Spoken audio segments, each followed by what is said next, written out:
please welcome to the stage Rob Faulkner, who is Chief Business and Communications Officer for Wrexham FC.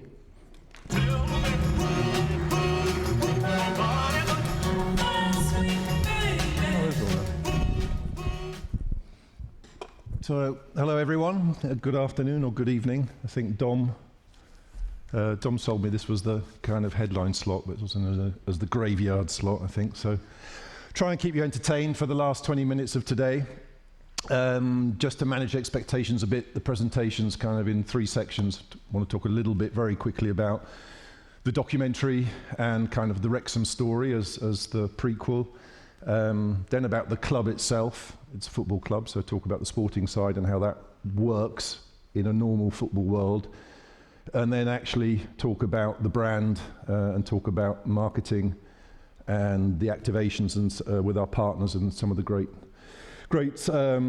case studies and stories, which I think is probably the most interesting for everyone here. Hopefully you have all heard of or seen or know about Welcome to Wrexham, the documentary. You can read through there, but when Rob Mack and Ryan Reynolds first looked at investing in the club, with the Humphrey car, they looked at a number of clubs and ended up investing in Wrexham. And actually was this February the 9th was 5 years of their ownership. And we've had enormous sporting success on the pitch, but even more incredible success off the pitch.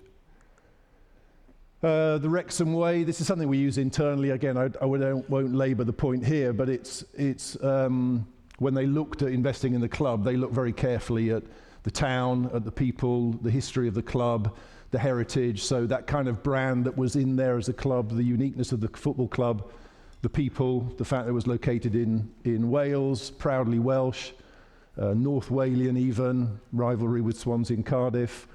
But looked at the community, that was the really important aspect, the people, the community. And again, without going into the details, there were similarities with Rob Mack, with Philadelphia, with kind of post-industrial town, but the kind of core community values that ran through, ran through the community and run through the club. So really, it was a club that was a community that was connected emotionally. Sometimes negatively as well, with the loss of industries and coal and so on, as well as and kind of got together through the club and that potential to grow the club and build the community. This is a slide straight out of our sponsor deck when we're talking to potential sponsor partners, because this is the difference between the American sports model and the UK sports model. The fact that you can get promoted and relegated, and again, without going to all of the backstory, that was the interesting aspect from a sporting point of view for Ryan and Rob, was that, well, if they got relegated out of the Football League, can they not get promoted all the way back up? And the very first press conference they held, where they talked about, well, why shouldn't we want to get promoted and go all the way to the Premier League? And there were giggles amongst some of the media. I know one of them's here as well. At that time, so far, so good. We've been promoted 3 times consecutively. That's the first time ever that's happened in the English football pyramid, and we're now sitting, after last night's win, again, we're in 6th place in the Championship in the last playoff position. Again, I think the title there sums it up really, and that's part of the success of the documentary, but of the club as well. It's that underdog story that plays so well, the emotional story that plays well with regular people, right? With regular people, regular families, particularly in the US, where Welcome to Wrexham is aired on FX, on Hulu, and in Europe and the rest of the world on Disney+. So you're talking about, those numbers are probably a little bit out of date, so you're talking about over 5 million in terms of viewers per episode. And we're currently, the documentary crew has been embedded with the club, and the access that they've had to Phil Parkinson, the manager, and the team and the players has been key to telling that story. But the story is also, more than anything, it's about the community and the people of the community and their lives and their trials and tribulations, and then the connection with the football club. And they're currently filming the 5th series this season, and then we have a date in May at the end of the season when the first 2 episodes of the 5th series will drop. A little bit about the growth of the club. Again, I don't want to go into too much of this because it's not that relevant in terms of the kind of branding and where we're at here, but a typical structure of a kind of football flywheel or sporting success where you invest in player, academy, you hope to bring players through, then either blood them in the first team or they get sold, invest in players, gives you on-field success, increase the as you go up, increase the visibility of the club, of the brand, brings in more commercial revenue, allows you to invest on the playing side, but also, and particularly relevant in our case, invest in the infrastructure of the club.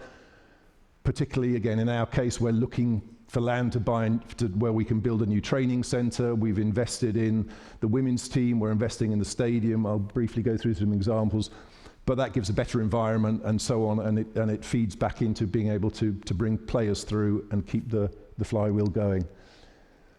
A little bit more background on Rob, Ryan and the club. Again, market size, if you look at the kind of these surveys, always take them with a pinch of salt, but if you look at the market size of kind of Rob, Ryan and all Wrexham fans, it's like 100, potentially 190 million people, of which we reckon we have 9.5 million core Wrexham fans, and then globally 274 million and 27.6 million Wrexham fans.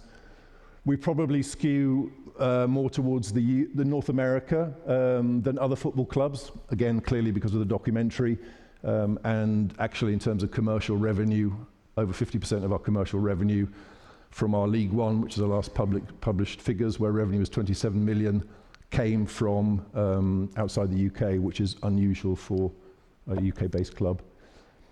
Again, the social media followers, the importance of this slide again is that the value of the brand with Rob and Ryan's social media followers gives us a huge reach in terms of social media's numbers, where we're probably around about 150 million now. So puts us up against kind of the reach of Premier League and global football club brands, where we wouldn't be without their support, clearly. Again, club growth very, very quickly, more interesting really to understand. That's the rendering of the new cot that's currently under construction. So we'll have another 7,500 seats to add to our 10,500 three-sided ground currently. So that'll take us to 18,000, probably mid-level for the championship. We're looking to invest in an academy. Academy we've invested in. We've already had some results from that, players coming through. And our academy team just lost 1-0 the other night to Aston Villa in the Youth Cup, and that's the furthest we've been for a long, long time in that. So, you know, the fruits of that coming to the fore. We're looking for a first-team training ground, with the players currently get in their car, drive to the training ground, and then get back in the car and come back to the stadium to do the showering and change and everything else, which is most unusual for a football club, certainly in the championship level. That's infrastructure that we're looking to build out.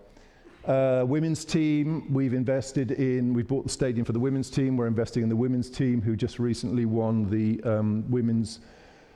Adran Gennaro Trophy in Wales. And in terms of staff numbers, since I've joined, which has been like 15 months, we've gone from 45 staff to about 145.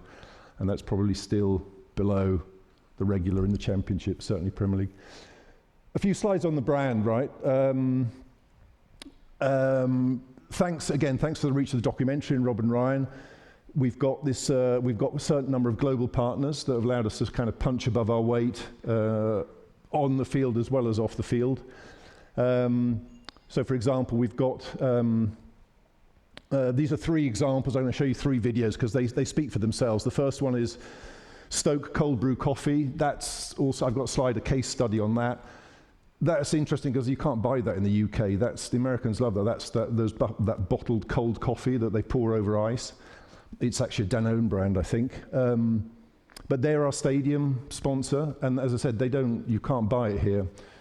But what they do is they leverage the brand and the visibility and their investment with us to produce content, and they use that in the States. So they use that as a differentiating factor in the States. And then I got one slide where you can see where they use it in terms of brand, activation, advertising, on pack, and it runs all the way through all the marketing assets. And it's a really and there are figures out there, but there's a direct line on their sales. I can't remember exactly, but it's really significant. The middle one's interesting because it's something that the club was looking to do with our kits, so we used that as a club to promote our kits and kit sales. And the last one is kind of a really interesting one. That's United Airlines. And that's again a great example of integration where United came on board. They found a unique story to tell, and then it's actually gone 360. And in our third kit this year, we've retold that story because it's so unique and it's so Wrexham and it's so Welsh that we've retold it in the colours of our third kit, which hopefully you'll understand. Now, hopefully, the first one should be. The other important aspect of this one is they filmed it, and you'll see it's our dressing room. They filmed the Super Bowl ad there, and then just to give you an idea, I mean, just to buy the space in Super Bowl is $8 million worth of ad spend. So this was last season, I believe. Let's see. All right, boys. Your bosses are not happy with your celebration dances. So, drink up. Try to keep up. Everybody dance now.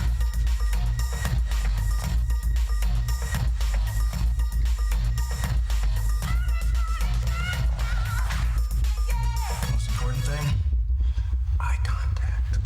Come on, champ. They saw you score. Now let them feel you score. You got the gloves. Use them.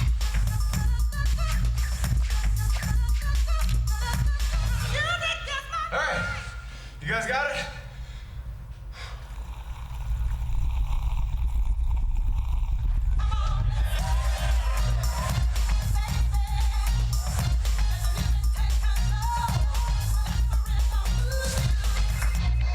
What's up, Doc? They're ready. All right, boys!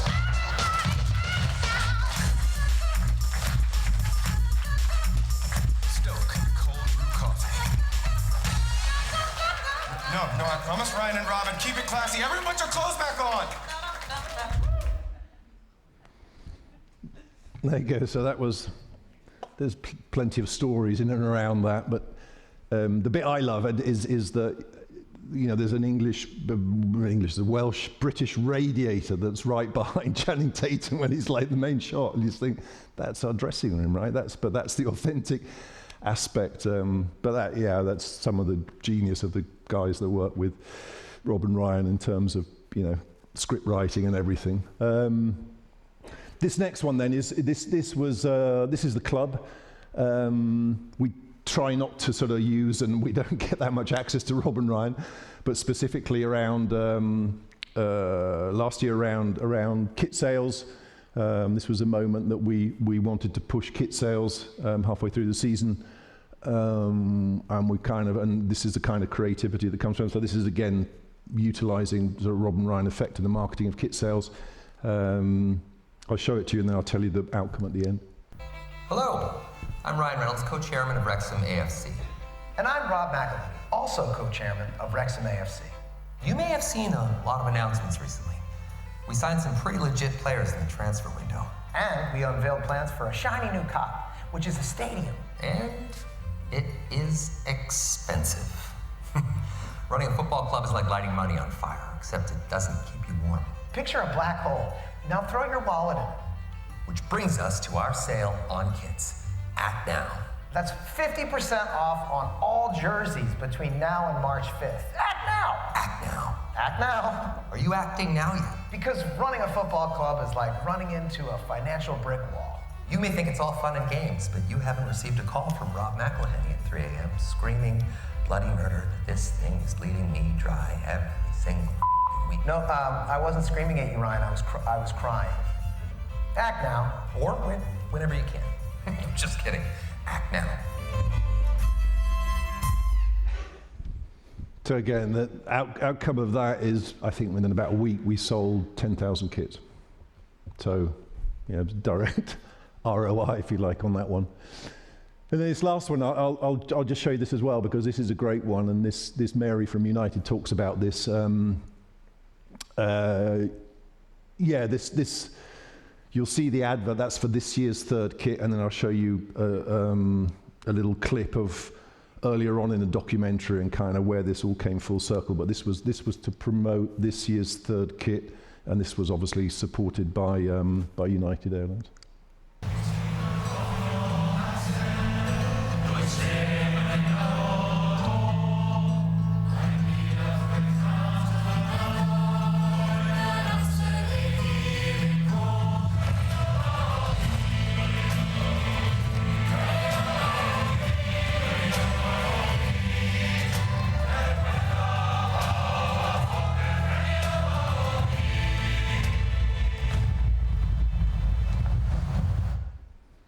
So again, you know, the third kit modelled on the Patagonian flag, and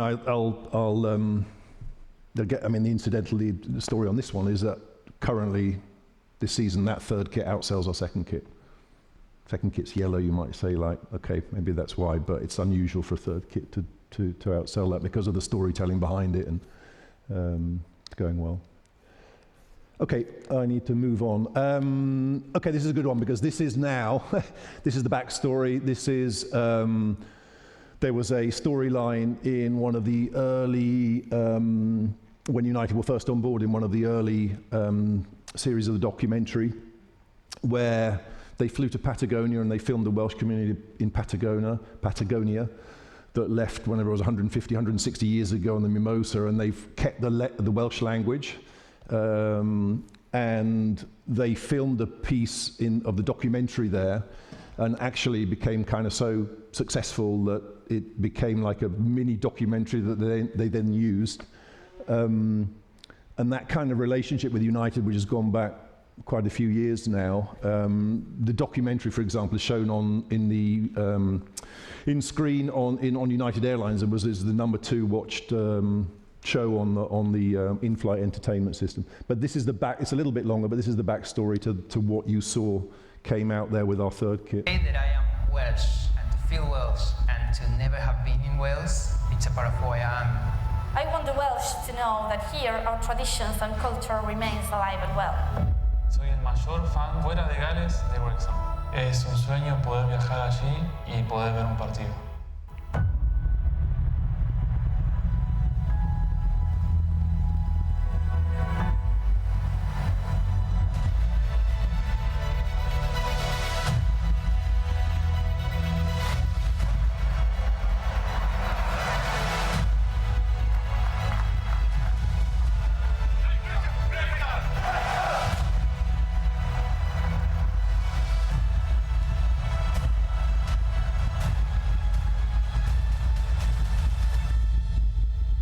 Un sueño, no quiero despertar.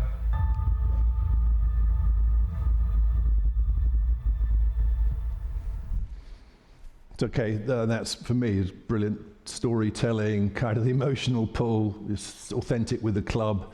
It's a great example, and I said that, you know, translated into this year's third kit. I spoke about Stoke already. Aviation gin is another good one, where you can see the on pack, what do they call it, LTO edition bottles that were produced in the States using aviation gin and Wrexham. That's kind of just a couple of examples there.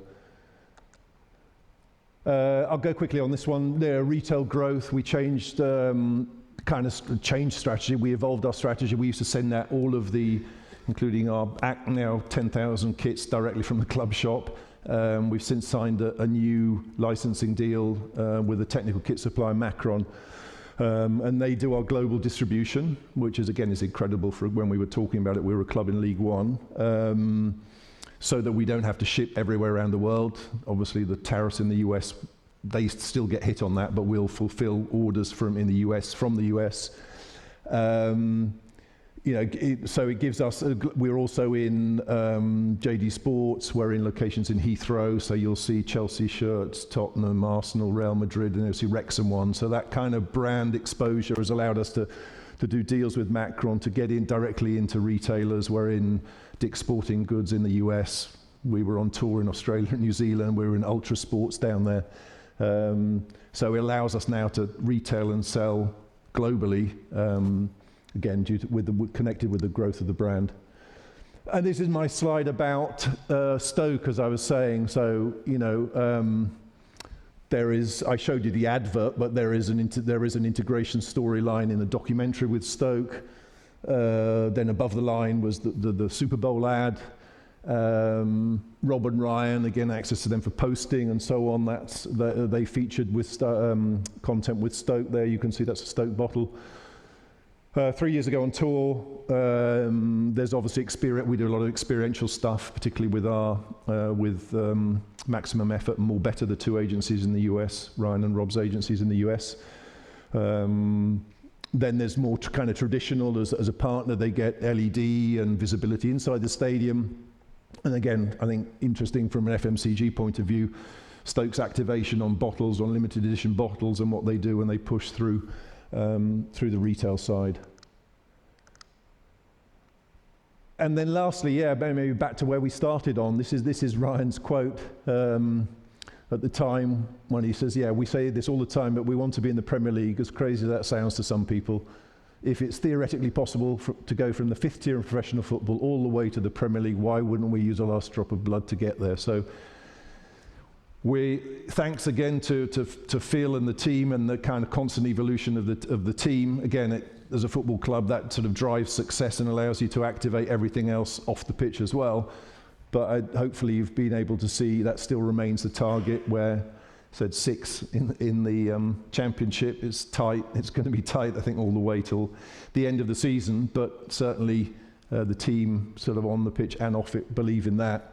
Some people ask, wouldn't you be better like stopping and waiting from an infrastructure point of view? Probably yes, but in terms of momentum, when you've got momentum on the sports side, then it's kind of counts for a lot. So hopefully that's given you a little insight into the Wrexham AFC story. So that's it from me. Thank you.